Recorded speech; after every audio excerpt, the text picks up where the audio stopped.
like how we just look at each other like we're checking ourselves out. Like, yeah, like I put perfume on right now and I'm like, who am I trying to impress? Like, but it's just I did a little bit of stretching. But it's just like, we literally just got home from work and I'm like, I just got to get ready. I got to do something for podcast. So hence the glasses. I did some jogging in place. I was like, let's go, let's go, let's go. Okay. You ate 6 raw eggs. You just chugged it. Like, wake up.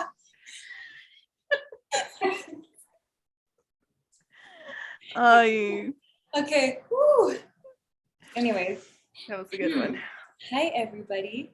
Welcome back to the Primas podcast. I am Cindy. And over here, if you notice the second box, that is my cousin who I decided to go on this venture with. And her name is Jessica. Jessica, introduce. Hey, everyone. Welcome back to the Primas podcast. Thank you for tuning in again.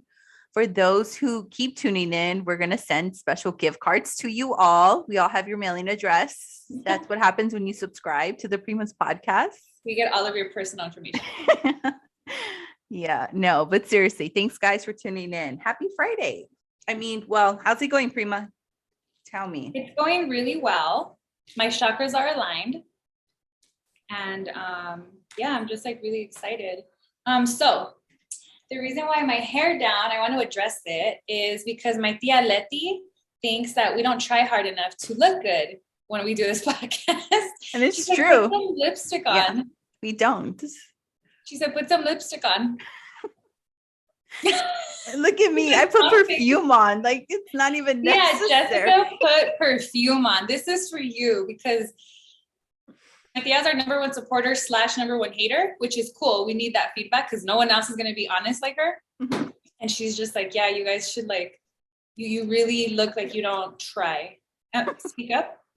No, I said like we need to try. We need to up our game. Yeah. So look, my hair's down. I don't really like my hair down, you guys, but because it's like puffy. My hair, Jessica's hair grows like this. Mm-hmm. My hair grows like this. So it's just like a lot to deal with. And I get hot. And so that's why my hair is always up. But I'm going to try it, yeah. Let's see how far we get with my hair down. So anyways, today we are talking about... Jess, do you want to tell him? We are going to talk about success in a professional environment. Yeah, we're going to talk about how to up your game when it comes to your career goals. So we're going to go through a list of, I have 15 tips that we're going to talk about. Is that a lot? We'll see. We'll see. We said we wanted to keep this Jessica, at a 20-minute Jess, the conversation. people need to hear these tips. I know. That's why why do you think I got ready the way I did? I'm going to breathe. No, okay. No. This is quality. Mm-hmm. It's okay. Some of them are going to not need so much introduction. Okay. So, let's just start off. Let's just go. Okay. Number 1, self-awareness, I think, right? If you want to be successful in life. And when we say successful in life, we're talking about all aspects of life that you prioritize. For some people, it's family, a relationship, finances, traveling. It can mean so many different things. So when we say these things, know that we apply these things to all aspects of our lives. So self-awareness, we talk a lot about that. Basically, for me, the reason why I wanted to say self-awareness number 1 is because I feel like being self-aware allows you to make mistakes and come back from them. So accountability. So it's like self-awareness / accountability. If you're self-aware and you're comfortable enough, you can say, I did make a mistake. I'm sorry. I'm going to correct it. And I feel like in the workforce, in personal situations, like personal relationships, people find it really hard to say, I'm sorry. Not even like say, I'm sorry, just to be like, oh, my bad. I dropped the ball. It's not a big deal, right? Like people are going to make mistakes all the time. Because my daughter will be like, Mom, sorry, I'm never going to do that ever again. And I'm like, let's be realistic. Like it's okay to make mistakes. You're going to make mistakes. But I think it takes a lot of maturity. I kind of just brush it off. Like if I do make a mistake, I say, that's my bad, but don't worry, I'm going to correct it. I know how to hold myself accountable. So, yeah. That's a good one. Yeah. Because we both work not only within our agency, but we work with a lot of like sister companies. So we don't know their way of running the program, you know, so we're all just learning. And I think that self-awareness and accountability goes a long way, because it just shows like, okay, we're a team player, you know, but we're going to try to, we all have a common goal, right? That we're trying to get to. And I think reminding them of that, like, oh, my bad, don't worry. Like, I'm going to fix it. You know, if it was us who dropped the ball or whatever, or even not, like, I'm okay to jump in and be like, you know what, like, I'm going to help try to resolve this issue, you know, like, what can I do to support you, you know, and being aware of like everyone's role, and not necessarily be like, well, you're supposed to be doing that, like not being bossy, but like, you know, just inserting the solution. Yeah. I think when I say like, oh, that was my bad, and I treat it naturally, because it's a natural thing to make mistakes. And I think a lot of people, we want to pretend or convey to others that we're perfect, that we don't make mistakes, but that's not the reality of human nature. We're human. We're going to make mistakes. That's how you learn. Mm-hmm. So I think when I've led by example, you know, if something comes up, I'm like, oh my God, like, especially if it's like big, it's never like too big, but you know, there are certain situations where I'm like, I am so sorry. Like I forgot this, or I am so sorry, whatever. And then that kind of opens the door, and other people are super forgiving to be, if you're genuinely sorry, right? Because if you're just like, oh, I'm sorry, but like, you don't really mean it, people are going to read that energy. They don't know how, but they're just going to be like, nah, she's bullshitting, right? Like we know when people are bullshitting. And so I think when I'm like, no, my bad. And if people think that I'm bullshitting, like in the beginning of our relationship, if I just met a client, if I just started a new job, right? Like whatever that means, I'm consistent. You got to be consistent with your accountability. Mm-hmm. Each time you make a mistake, you got to own it. Like that's what's going to take you to the next step. People are going to be like, oh shit, this person, you know, they're owning it. And then it's uncomfortable. And it's like, it's not a big deal though. I'm going to fix it. People are very forgiving. They understand. So yeah. Number 2, empathy. So that's a big one. We talk a lot about empathy. With regards to a career or the workplace or in any situation, empathy is the ability to put yourself in that other person's shoes. Mm-hmm. And so the more we study psychology, right? Like the more we learn about human behavior and traumas and, you know, different things, it's become easier for me to not react when someone is coming at me. And it took me a while, just a few months. I was still like, want to fight, you know, and that's not the answer. And so I didn't really want to fight anybody, but you know, the energy like, nah, fuck them or whatever. And it's just like, no, understand that some other person is reacting from where they're from.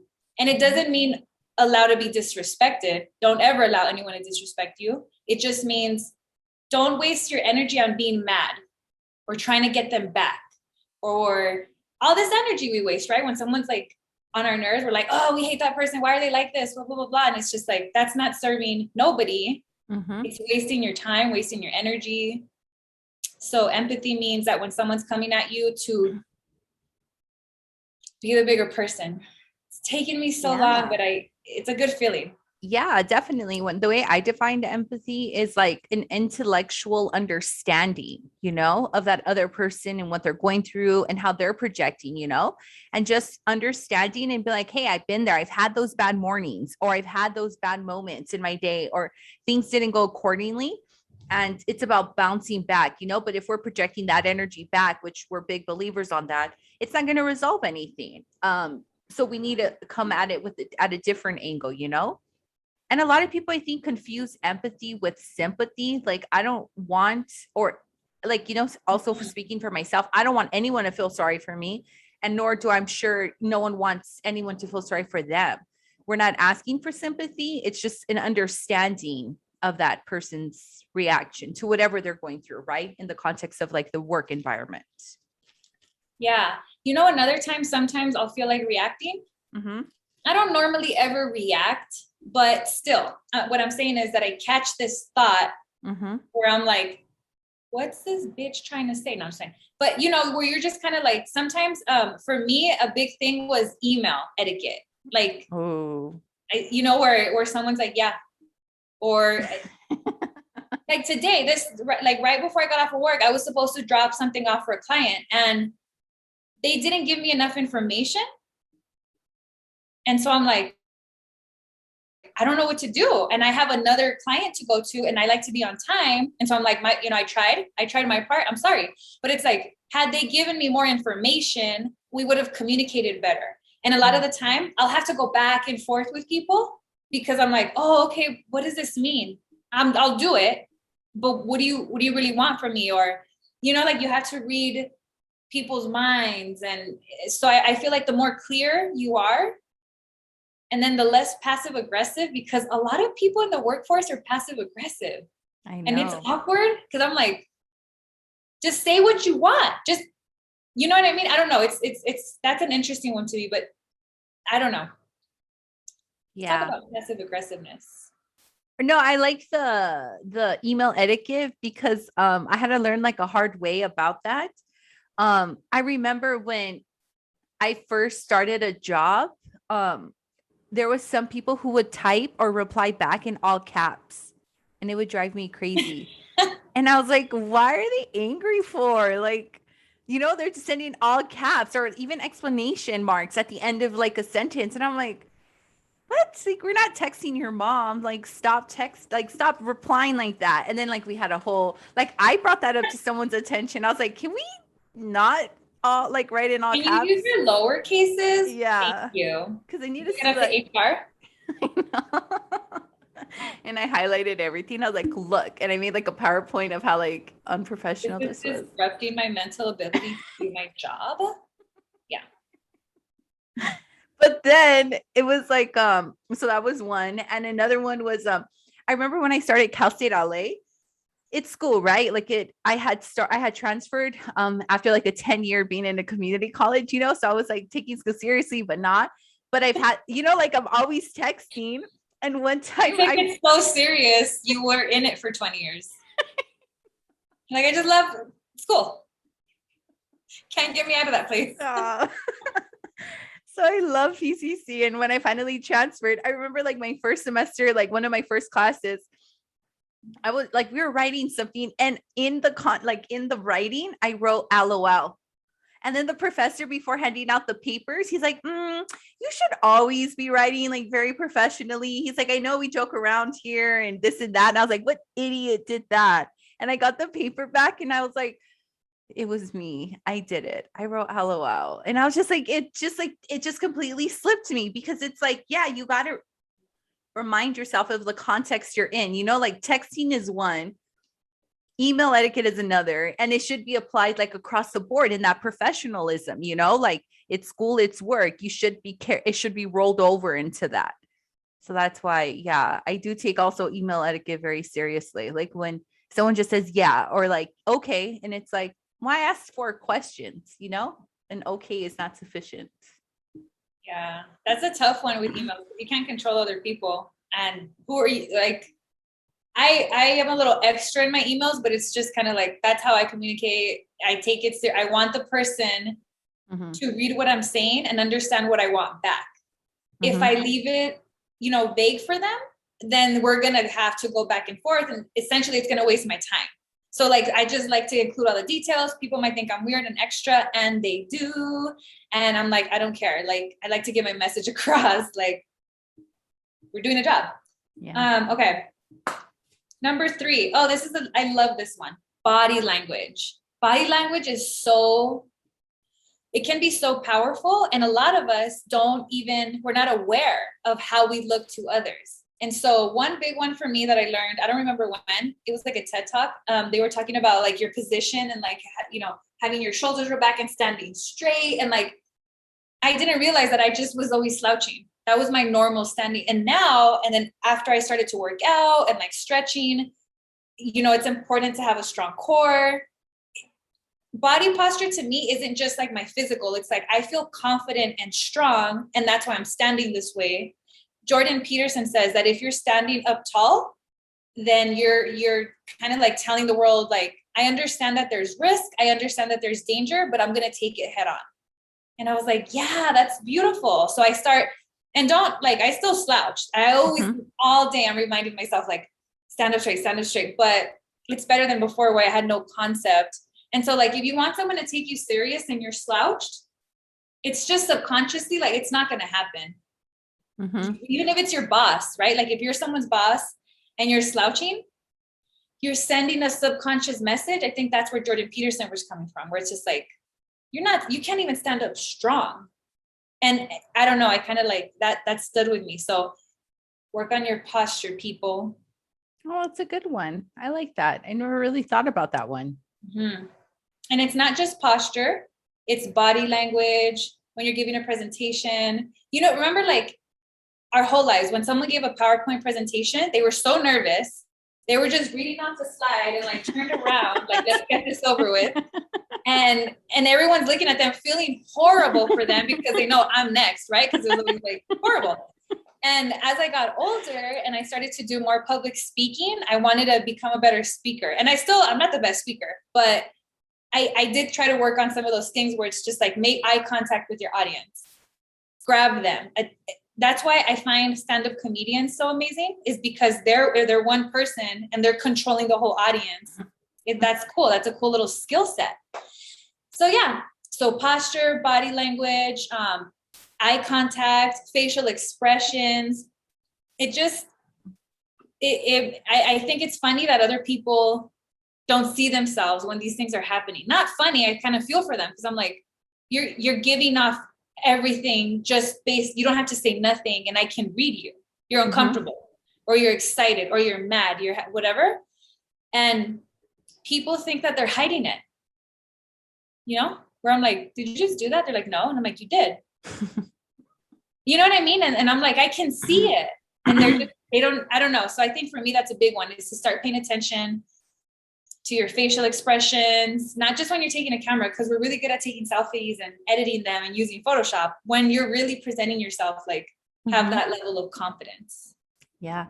And definitely, like, I work with the team environment, in not only within my own company, but, like, again, I work with different agencies.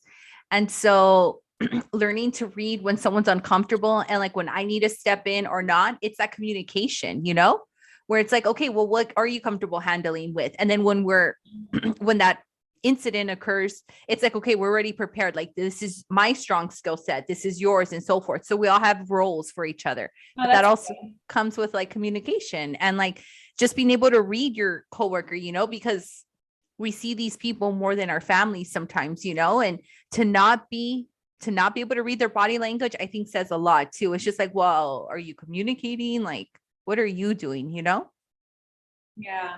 For your part. So look into that one. We are no professionals. This is like us watching a bunch of stuff and saying, like, okay, this is what people that are successful are saying that they apply, or they applied back in the day. Okay, number 4. Oh, we already talked about this. That had just its own one. So any last thoughts on email etiquette? My hair is driving me crazy. No. Okay, so you guys, email etiquette, just, the more clear you are, the faster you're going to get what you want from the other person. Number 5, time management. This is a big one. So when I was younger, I didn't care to show up late to my job or school or events, even if it was 5 minutes. That's what, like, I would be so annoyed about, because it wasn't even that late. But anyway, and when I started to take myself more serious, especially when I had my own business, when I had my own, like, meal prep business, it just all fell on me. So I had to be on time. I needed it to be meticulous. I couldn't blame it on anybody else. If something wasn't done right, that was my time and money and effort, So yeah, so I would say being on time, like, people notice that. When you're late, people notice that. And I think it just goes to show, like, when I was younger, or I see other younger people that don't really care about time like that, to be on time or whatever. It's like, I remember when I used to be that way. Now I go to sleep early. I wake up early. I have everything organized. And that I do for time management, I guess, is so that I can use my time effectively. Yeah, definitely. And then if you're always like flaking on clients, that's also like a reflection of, who you are. Like you're not planning then correctly. Or we get like once in a while things come up unexpected that we just don't prepare for. But I think always flaking or rescheduling doesn't also look good. And I think that falls under that umbrella. So definitely being mindful of your agenda. And my job's very flexible. Like I make my own schedule. I do what I need to do to like make sure it's done. So when I do have to cancel, it does like hurt me, and I feel like I'm playing catch up.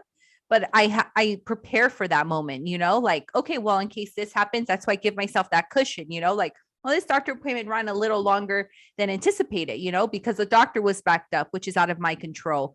But I gave myself that extra hour and a half for this appointment, like I didn't plan something, like the appointment was at 3 p.m. I didn't plan anything until the next day, in case anything happens like that.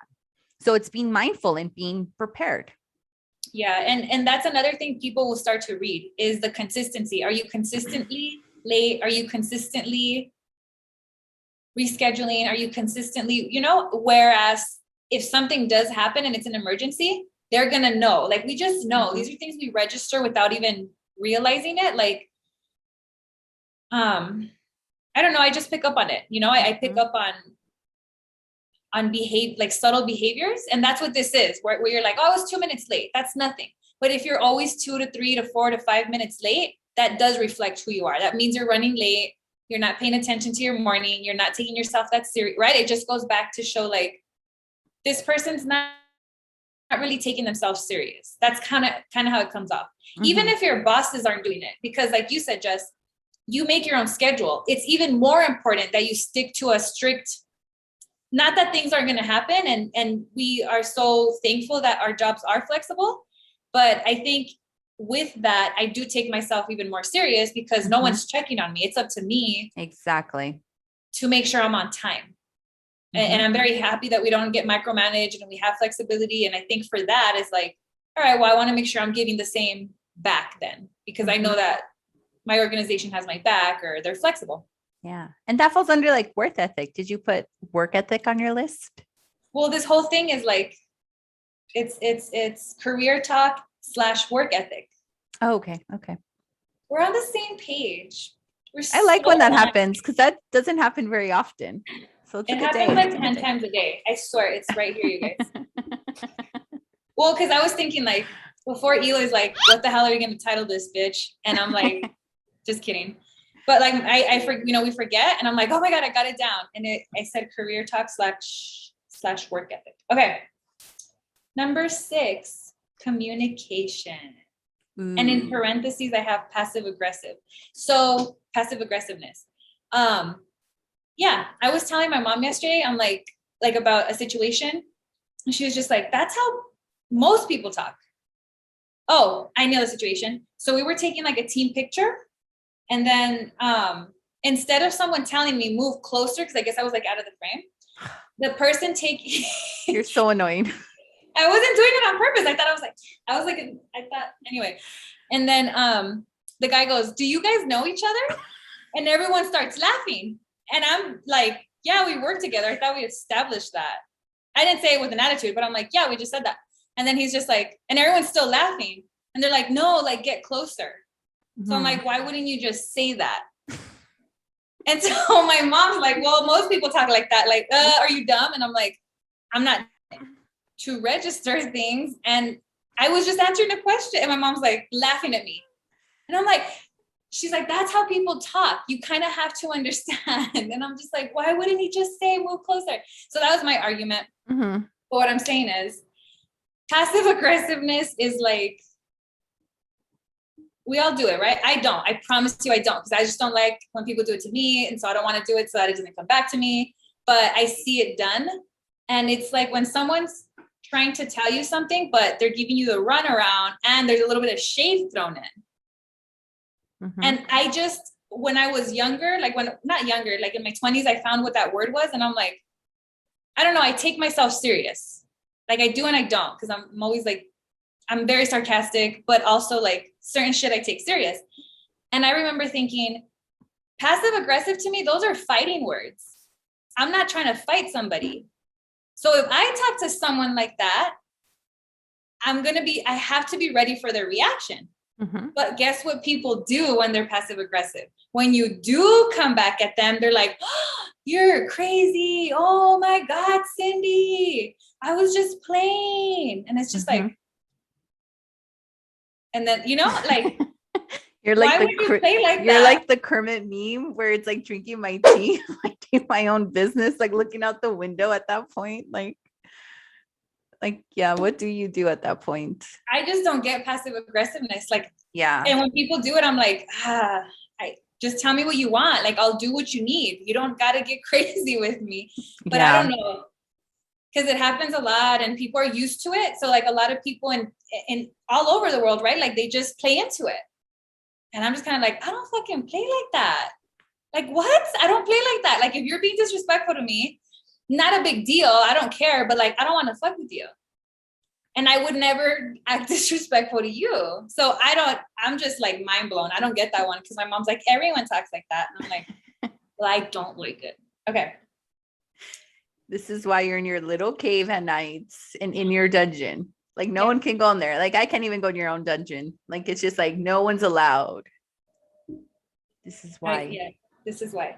No, but passive aggressiveness to me is like, no offense, but it's like you're not brave. Mm-hmm. Because if you're being serious about what you're saying, say it. If you're trying to disrespect someone for whatever reason, if you're trying to really come at someone, do that shit.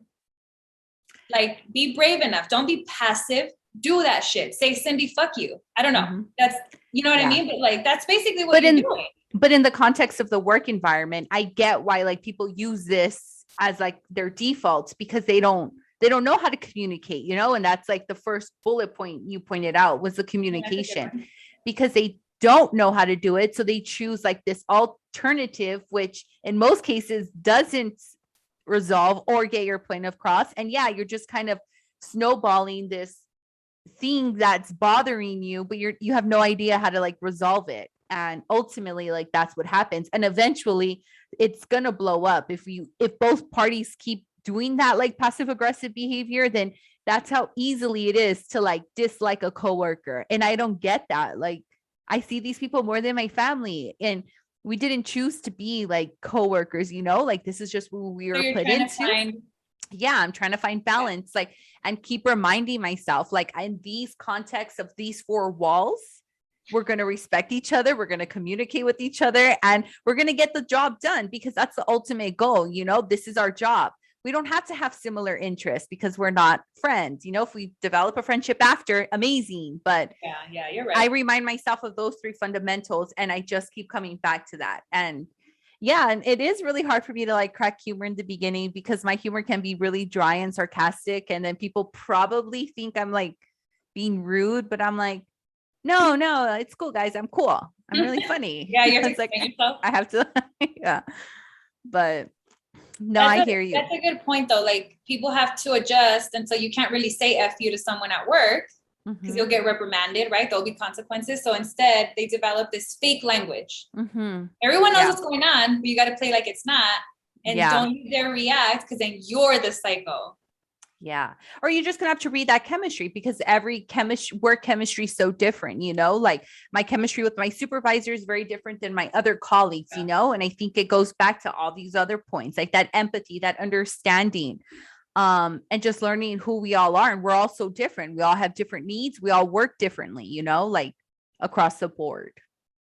Jess, can I say something? Because remember, you used to be a little passive aggressive with some coworkers back in the day. Oh, yeah. And you would tell me stories and I'd be like, why would you say that? And then you're like, well, that's how we talk. I don't know. I don't remember what it was, but I'm like, those are fighting words. For sure. Loanmar days. Yeah. Remember when Marilyn came on? Yeah. That was then? Back in the day. Yeah. I can't. Yeah. It was like high school, those jobs. Yeah. That's why I had to get out of it. Those like politics. And it's like, it doesn't matter about your work ethic. It's like who you know. And I fell into that. But now. Yeah, it's very high schoolish. And there are a lot of work environments like that. It's not just, you know, like, I don't know, call centers, not just saying, I don't know, not all call centers. But like when I worked at a call center, like I remember like people would be like, yeah, like they would never tell you what they were really thinking. They were just Mhm. like, well, if you didn't just do this, and it's just like, so I did that wrong. Why didn't you tell me? Why did you bring it up in front of everyone? You know, it was like, that's what passive aggressive is. Yeah. Okay. So yeah. The other thing I wanted to say real quick before we move on is I also believe a lot in the law of attraction, right? And in karma. We've talked about that before. I want to talk about it again as a little refresher, but I don't put out that vibe. So it's very rare when it happens to me. It still does, but I don't like it. So I don't treat people that way. I don't like when people treat me that way. So it doesn't really happen because even I can have coworkers that'll be that way with each other, but they just kind of know, again, from body language, from like, oh, that's not funny to me. That's okay though. It'll be fine. Cause like a lot of people fake, right? To like fit in, like they fake laugh, fake, oh my God, I like that too. It's just like, that's not me. Like I know who I am and I'm comfortable with it. And so let's move on. Okay. Number 7, patience. So I'm saying patience in the context of when I started my own business, I was like, yeah, I'm going to be a millionaire, right? Because that's like the dream. And so it was a year and a half that I put in of work. And so patience, Gary Vee, who I've talked about before, says that a lot of people will lose in anything that they try to do in life because they didn't see it through. So when people tell us stuff, and it's rare and it's like our close family, like, oh, why don't you guys do this for the podcast? Why don't you guys do this? Why don't you do that? And I'm just kind of like, we're not there yet. I'm not going to sit here and pretend like just because we have a podcast, we know what we're doing. We have a year in.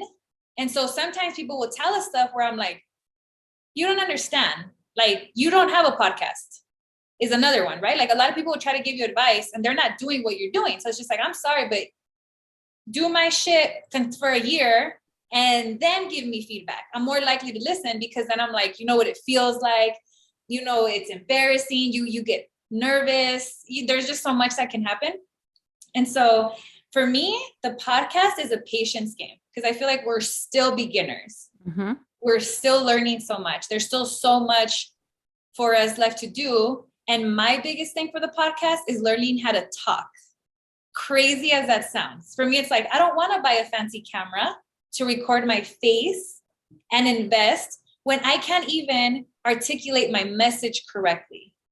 Like that just to me is like, I don't need a camera. I need to learn how to talk and then I'll buy it. You know what I mean? Like there's just so many little things that a lot of people, because they're impatient, they want things to come out right. Gary Vee says, you need to be patient because it's a marathon, right? It's mental health and healing. That's a marathon. All of these things take so much time.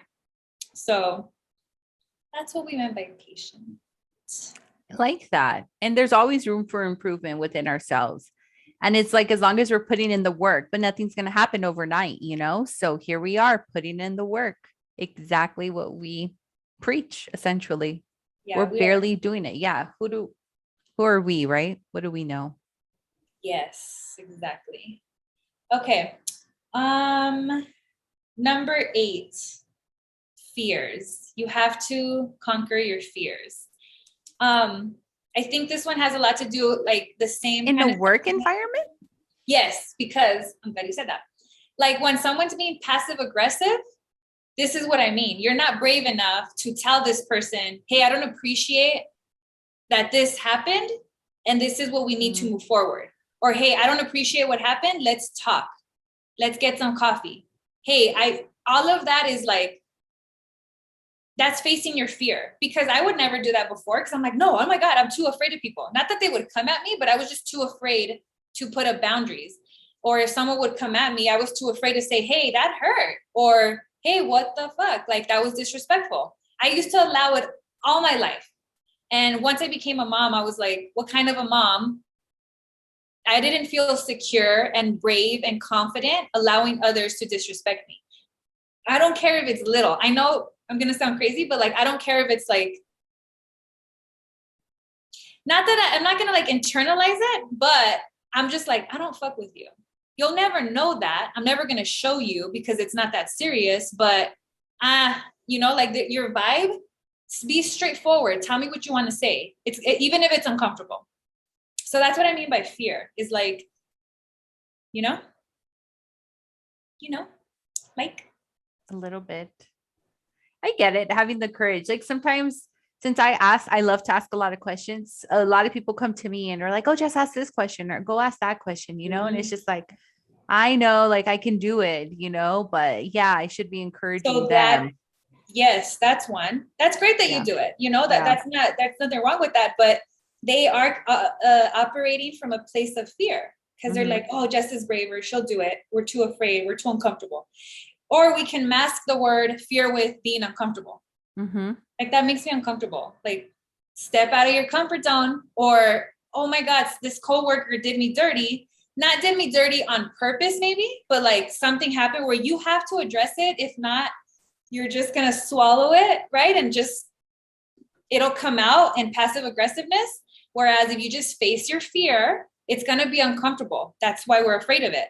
But that's what I mean by facing fears in the workforce. Is like sometimes you're going to have uncomfortable conversations, and the solution there is like have them with love. Know that you're human. Take a deep breath, take a few days, think about how you're going to approach the situation and say, okay, like I have to, in order for me to be respected, or in order for me to have a healthy relationship with this person, I have to address this.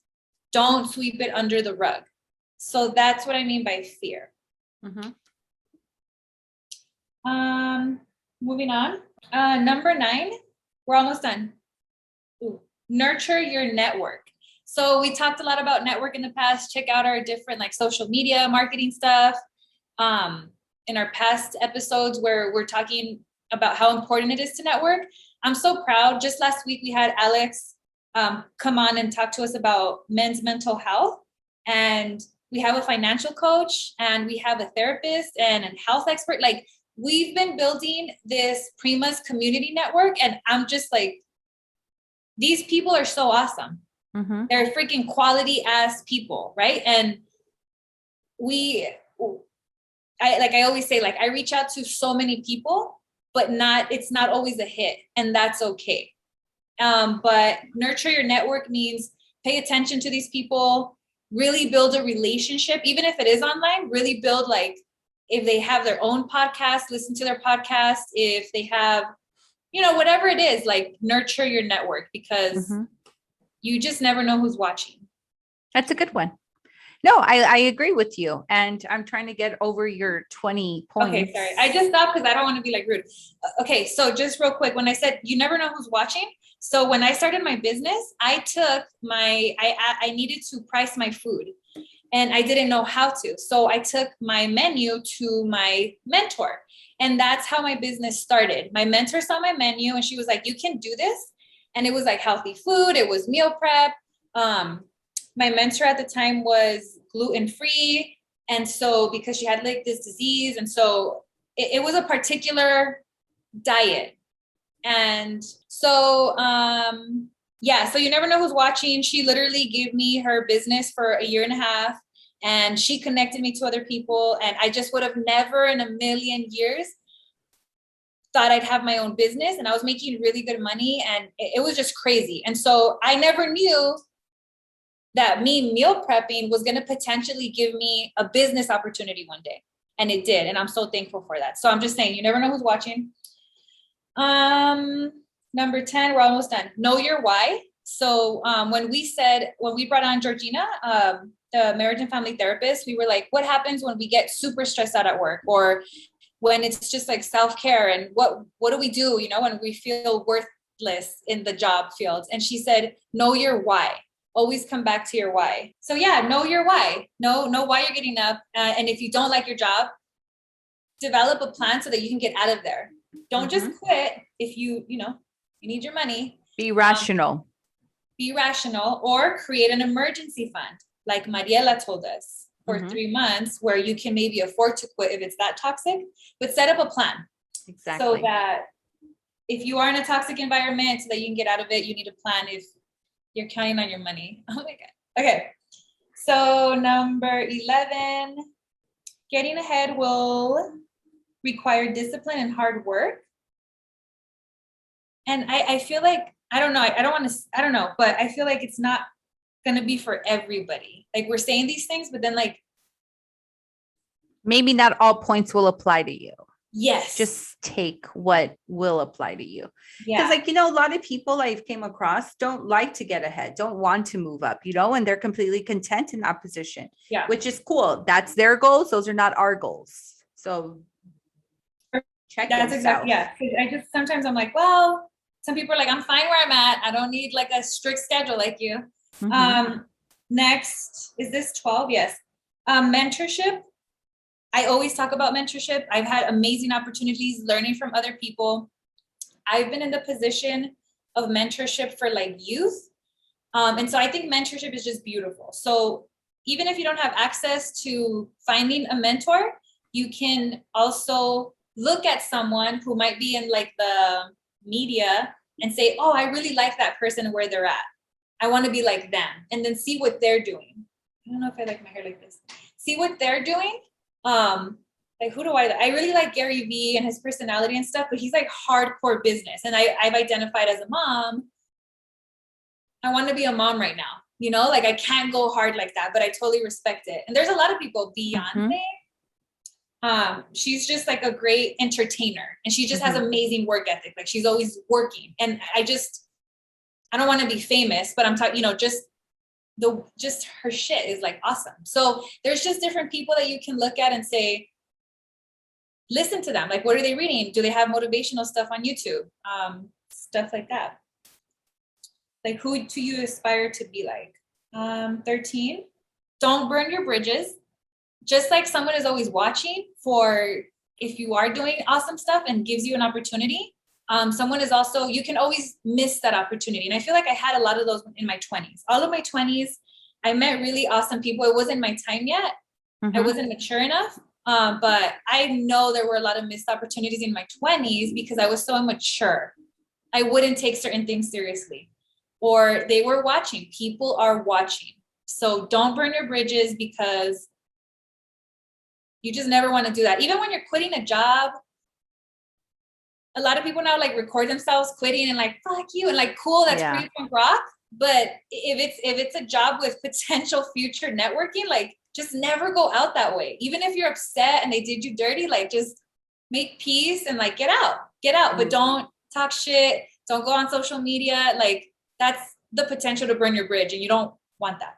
Yeah, I definitely burned a bridge or two in my youth.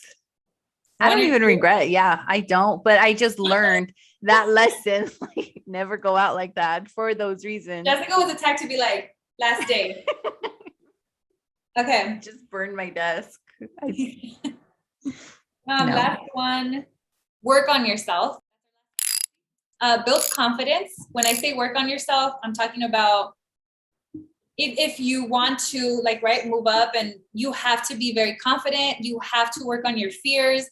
You have to work on your mental health, because all of these things are holding us back from getting into that next level. And like I said, we're talking about career in the workplace, but like I apply this to relationships, any kind of relationships. Me and my mom's relationship would not have gotten better if I didn't make the decision to say, no, we're going to have a healthy relationship. I don't know how, but I made the decision. So I need to work towards those goals. Even a romantic relationship, you have to put in work, and you have to nurture. Like now all of these things are like coming together, working on yourself, putting up goals. Like, what do you want from a romantic relationship? What do you want from your finances? What do you want from your career goals, right? Your family. So whatever is important to you, work on it. And we talk a lot about mental health on here, and I'm always going to push people, like, work on your traumas. My traumas kept me back for about 30 years, and that's okay. But there just comes we talk a lot about this stuff to bring awareness, but there is going to come a point where it's like, you got to do it. You got to work on it. Otherwise you're going to suffer. You're going to develop a substance abuse issue. You're going to develop whatever type of negative habit if you don't work on yourself. And not only is that not going to allow you to move up in your relationships, it's going to deteriorate your relationships. So. Well said, Prima. I can't believe we got through all 15 of your points. You see, I told you. Good job. And I want to just leave with, this week was a tough week, and we unpack a lot at my job, which I'm really grateful for.